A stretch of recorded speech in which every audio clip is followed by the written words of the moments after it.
Could you just reflect for a moment that there are 1 million refugees in Bangladesh, there's many hundreds of thousands in Uganda, there's over 1 million in Poland at the present time, and there are many countries around the world that are very poor, have very little infrastructure, have taken in far more refugees than any European country.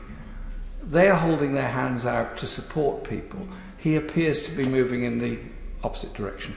Well, I don't think that's true. I think actually whether you're talking about our response to Ugandan refugees, to Hong Kong and many other areas, we've actually have been generous. We have to have a sense of proportion, such as the overwhelming number of people who want to come here, that we just have to hold the line. And if we don't, it would have a catastrophic effect on race relations. A catastrophic, yes, it would, because people would be angry about it. They would think, why did I vote Brexit when I can't even control my own borders? What is the government doing? The government, to be responsible, has to have a response to try and deal with illegal cross-channel crossings. And if you look at all these amendments, they would just add to the pull factors. Consider one amendment, for instance, which says that you should be allowed to work after 6 months. That is an extraordinarily attractive pull factor.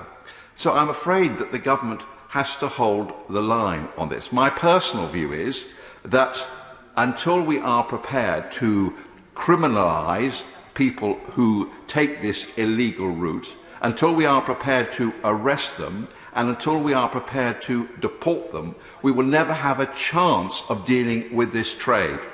This bill is just the first step in trying to deal with this appalling problem. And I ask those who support these amendments and who oppose the government today, I repeat this question: what is their solution?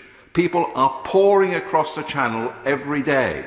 Sooner or later there's going to be a terrible tragedy. We've already had one tragedy in November. What is their solution? How are they going to stop it? How are they going to break this cycle used by criminal gangs? There is no solution apart from what the government is attempting to do today. It is a minimum solution. It is actually an humanitarian solution. It is trying to prevent people taking these appalling risks.